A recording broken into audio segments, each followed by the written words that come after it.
We're going to head over to the Mariners and the lockout tracker. So on the 9th, another week of regular season games were reportedly canceled. 2 series were removed from the schedule.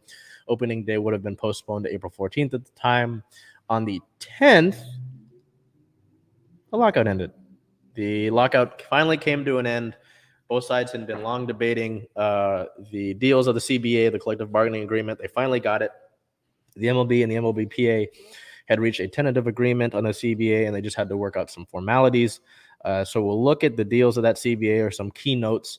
Opening day was moved to April 7th, and a full 162-game schedule will be played. It will obviously include some doubleheaders because of those games being pushed back. Spring training opens with a voluntary March 11th date and a mandatory date of March 13th. So that has already happened. Spring training games begin on March 17th. Our Mariners will kick off their spring training dates on the 18th. I don't know how many of those games will be televised. I know Root will have some of them on, but the radio will have them all, and I'll be listening to those because I need baseball. Free agency began immediately once the CBA was ratified. So around 3 o'clock on the 10th, that free agency started. And the playoffs were expanded from 10 teams to 12 teams. So now our Mariners have even more of a chance to make it. And I don't care if it's because the teams were expanded. I will still cry when we make the playoffs. So we'll get right into free agency. On the 10th, the MLBPA talks were extremely busy, reportedly. A flurry of activity behind the scenes. MLB free agency began post-lockout. We really didn't get anything until the 12th and 13th, and today. We'll get to that, though. On the 11th, we had a flurry of reports about the Mariners having interest in several players. The Mariners had competition for Chris Bryant. Bryce Harper was reportedly petitioning for the Philadelphia Phillies to sign Chris Bryant, who is a good friend of Harper. The Mariners reportedly had interest in Albert Pujols. Mariners were among the teams that have shown interest in signing the aging veteran due to the universal DH being put in place with the new CBA. A few other things that were involved in the CBA were the universal DH. There will be a pitch clock installed. There will be no robot umpires, and the bases will get bigger. So apparently the Rockies and Cardinals also had interest in bringing in Pujols. The Mariners were reportedly in a heated market for Japanese outfielder Seiya Suzuki. Seattle was one of many teams linked to the slugging outfielder, including the San Francisco Giants, Los Angeles Dodgers, Chicago Cubs, San Diego Padres, and Boston Red Sox. On the 12th, we're still on the 11th here. 12th, oopsie. On the 14th, I forgot what today was. The Mariners traded for Reds outfielder Jesse Winker and third baseman Eugenio Suarez. That is the deal that was taking place as we were going through our Seahawks. The all-star outfielder in Jesse Winker and the third baseman Eugenio Suarez were acquired from the Cincinnati Reds. Seattle is sending over starting pitcher Justin Dunn, prospect pitcher Brandon Williamson, and outfielder Jake Fraley. Now, considering those 3 pieces that were traded, I am happy with this trade. You get an outside outfielder that the team had been looking for. You get a third baseman, a slot that you had been looking for.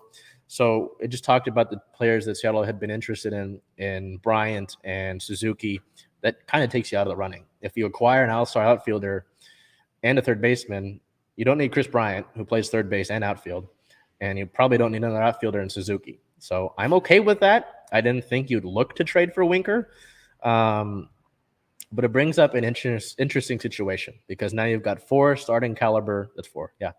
4 starting caliber outfielders in Kyle Lewis, my favorite, Mitch Haniger, Jared Kelenic, who was one of your prime jewels in the prime. Well, yeah.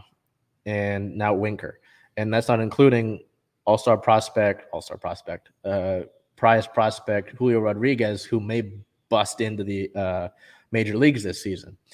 So I've been asked a couple times now since that trade just happened a few minutes ago, what do you do with 4 outfielders? My thoughts are that you designated hit one of those guys to keep them fresh, whether it's Lewis or Haniger, who both have somewhat of a history with being injured. Rotate them into the DH spot. Just keep them healthy. Just say, hey, all you got to do is hit today.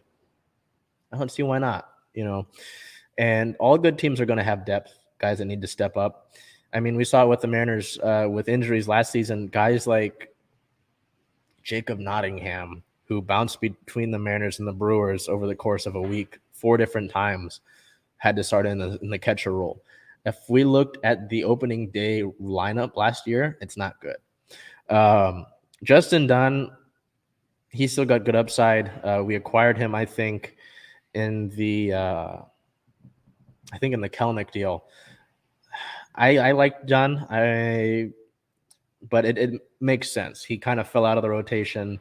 He had to deal with injury last season, and you're going to get an all-star outfielder. Fine. Brandon Williamson is the one prospect out of all of the Mariners prospect, the rich farm system that you've got, that I'm the most okay with trading. Fraley is a guy that a lot of people had been fans of. He had a really cool beard. He just was really inconsistent, and I wasn't a fan of it. And so I'm okay with that package. You get a all-star outfielder, and you fill that third base spot.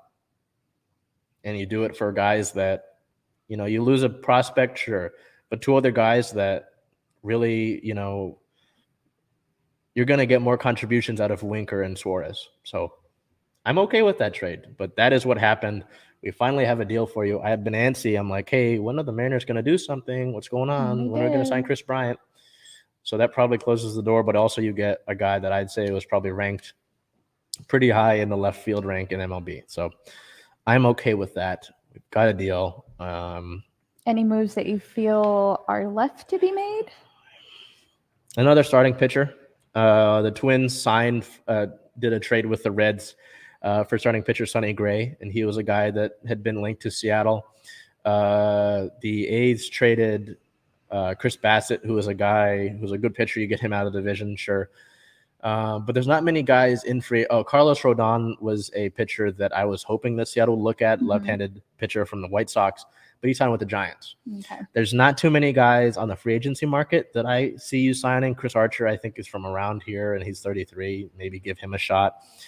But Jerry Dipoto, general manager Jerry Dipoto, might be banking on one of your prospects making up this year. George Kirby, cool last name, has been topping 100 with his fastball. Has been consistently hitting 96, 97. We might see a bunch of those guys rocket up the minor league ranks. And even Jerry Dipoto at the end of the year was saying that call to Double-A can be made. So he's not saying you have to be in Triple-A. You can jump ranks.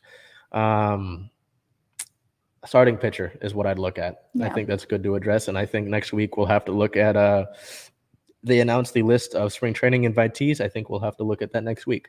Right. But because of how much time the Seahawks segment took up, I'm going to try to push us through this.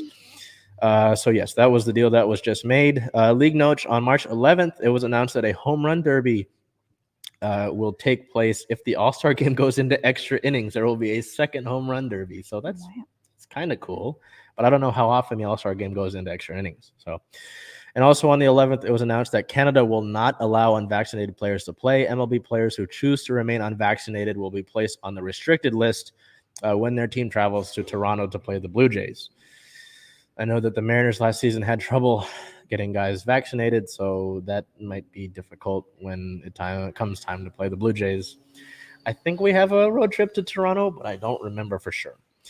Speaking of Toronto, on the 12th, the Blue Jays signed former Mariner Yusei Kikuchi to a 3-year deal. So Kikuchi did not take the player option that Seattle had given him this offseason and decided to bet on himself, and he signs with a contender for a long-term deal. Good for Yusei. So looking ahead, not free agency, spring training. Yay. I'm excited. Glad to have it back. Sure. It's like the Thanos meme. You got Russell Wilson, Bobby Wagner leaving, but baseball's coming back, and the Mariners with one of the most exciting seasons in years. It's like perfectly balanced. Silver linings. Okay. So